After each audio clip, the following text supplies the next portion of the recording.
Good morning, everybody. If you're new to my channel, my name is Beth and I teach 3rd and 4th grade in Missouri. And today is Thursday. So this week we've been really busy on new math, reading, and spelling, along with getting our writing started. So if you're new here, hello, welcome. Please make sure you like and subscribe to this channel so you don't miss out on any content. If you're new, I want to just show you what my classroom looks like real quick.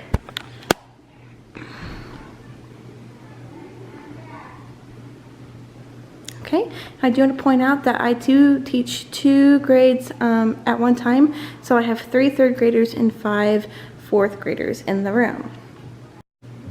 Let's go ahead and just jump into what my week has looked like. So we are starting some new math. My 4th graders are doing multiplication with double digits, and my 3rd graders are working on basic division. So let me just go and show you guys what we're working on right now. So for my 4th grade students, we are working on that double multiplication, and so I've been teaching them the standard form of how to multiply in the area model. And how I teach the area model is I teach them to drop all zeros into pull. So like if they have the 30, they're going to drop the 0 here and here. And if they have a 0 on the side, they're going to pull that 0 here and here. This way it looks a little bit more complicated, but whenever you drop or pull your zeros, you're literally just having 2 single-digit numbers that the kids can work with.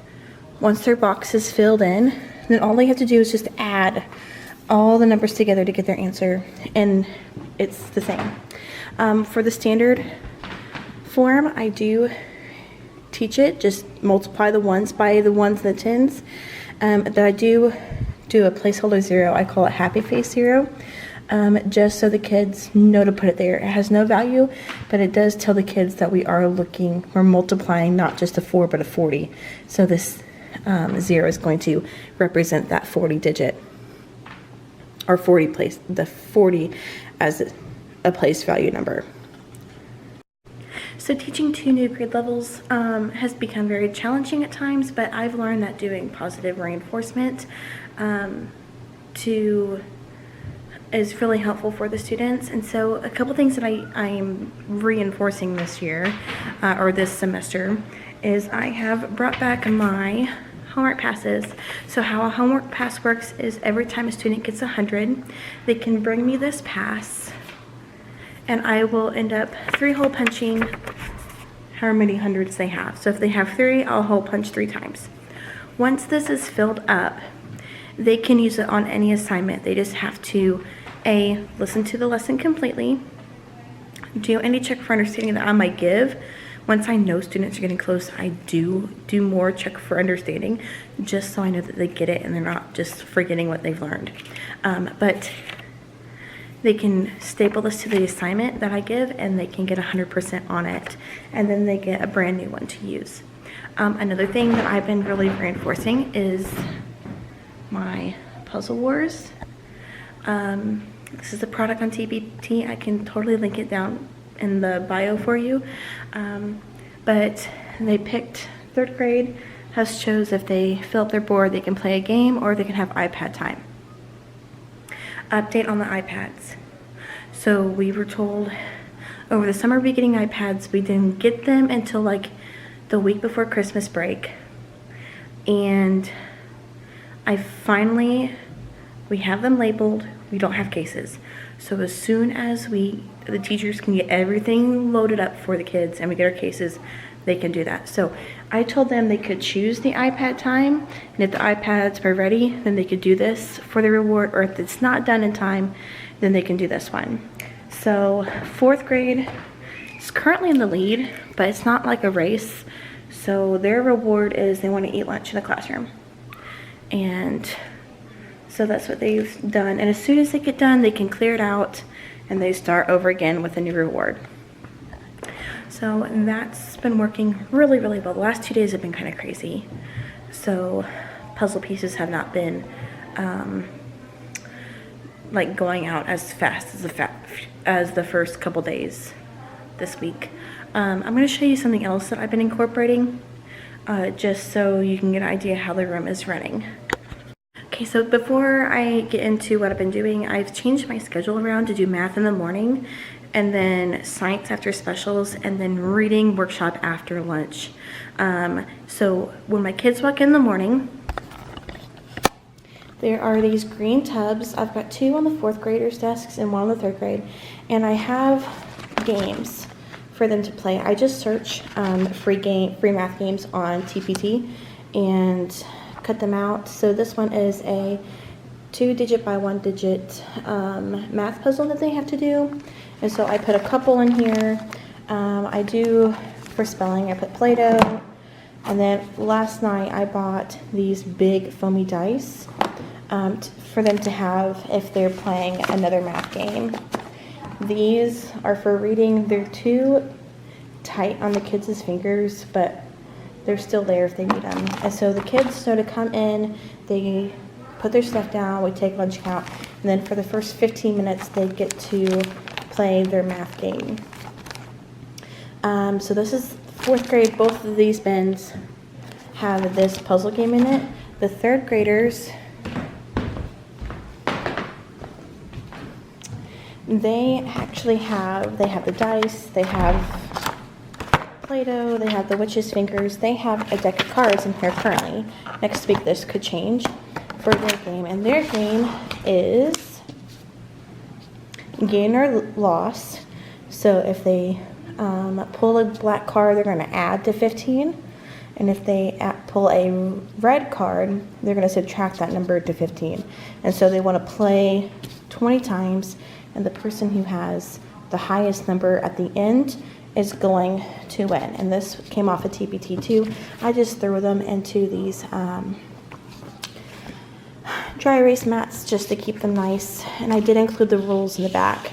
And this was a free product off TPT. TPT is free to sign up for, but there are some things that you could pay for as well. So I'll be sure to link that down below. So my math workshop works like this. So we come in, we play a game, I talk about my center expectations, and then we break out into our centers. So there's teacher talk, end your time, math factory, and tech time. So tech time is going to be with the tablets or iPads. Teacher talk is with me, your time is independent work, and then math factory is whether they either do a craft or they play a board game. So this week's Math Factory is actually a craft. So I saw this on Facebook where, let me see if I can't pull this without showing a name. Oh, good. So I saw this. I ended up making it like super quick. But there are these little circles, and you put the number, like 1 factor, in the middle. And then on the inside circle, they put the 2nd factor. So they go from, I skip the ones because my kids know them. So I skip the ones, so they do 2 through 9, should be 9. And then they put the factors on the outside. And so when they're all done with this, they can make a snowman. So you've got the big circle, like the mama circle, and then the baby circle. And then you build your snowman, and you can put it on either black or blue paper, and they can design the snowman. And there's 3 pages. You don't have to do 3 pages. You can do just 1 snowman if you're just working on 3 factors. You could totally do that too. I'm just choosing to do all 9 of them just so they're ready for it. Another thing we're doing for math is I have picked 4 factors to work on patterns. So I picked the 2s, the 5s, the 10s, and the 11s. And so every morning, like today, I came in, we did a lunch count, we said our patterns out loud. I said the pattern, we said the pattern together, then they did the pattern on their own. And I really talked about them just like using their fingers because, I mean, God gave them to them. Might as well use them. It's a free tool. And so they use their fingers to help them count up. So if you say 2, 2 is going to be the product. And so 2 times 1 is 2, 2 times 2 is 4, 2 times 3 is 6. And so we do those patterns daily to get them in their heads. And so instead of playing their board games this morning, we did Around the World with flashcards on only those four factors: 2, 5, 10, and 11. Next week we're going to be adding one. I'm not sure if I'm going to do which one I'm going to do yet. So that is how my math has been. Let's go ahead and jump to what we're doing in reading. So this week's skill for reading is comparing and contrasting. So we have been talking about what's it like to compare and contrast. What does it mean? What are some things we can compare and contrast? And then for our story, the actual bulk of the lesson is I read to them. Actually, we used our brains, what we could recall about what happened in Little Red Riding Hood. And so they could pull out anything they could remember. That gives me a good idea of like what I need to be hitting with them and like going back and reviewing. So we did that, and then I read this. This is Lon PoPo, and this is the story of Little Red Riding Hood that is told in China. So I read this, and I'll put a link from Amazon down below if you want it.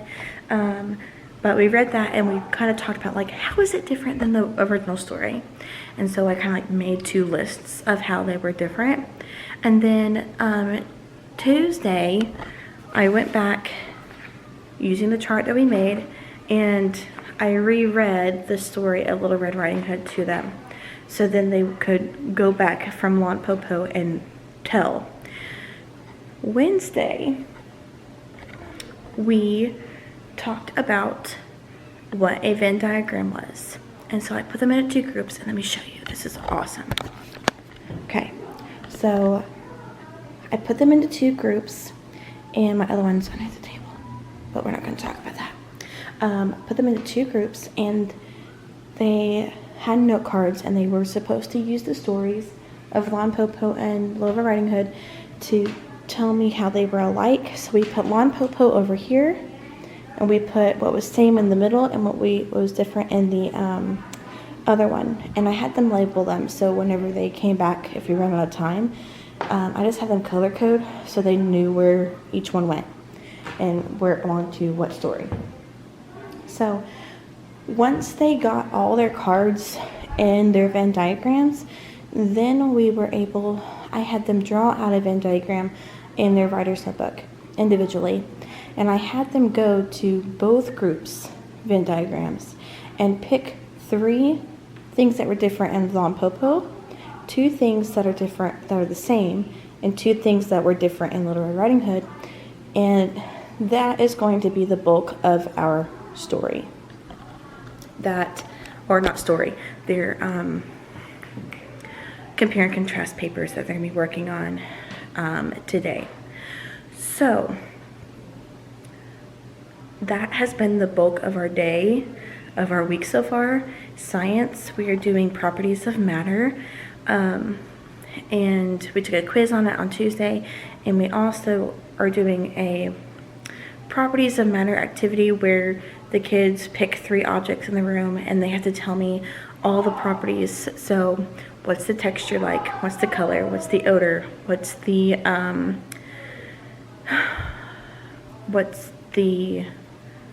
hardness of it. So they have to tell me everything, all the properties. And then hopefully tomorrow I can start on states of matter with them. And I have a really cool activity that we will be doing with that. And I'll have to show you. But until then, I'm going to go ahead and get off here, and I will hopefully see you guys tomorrow.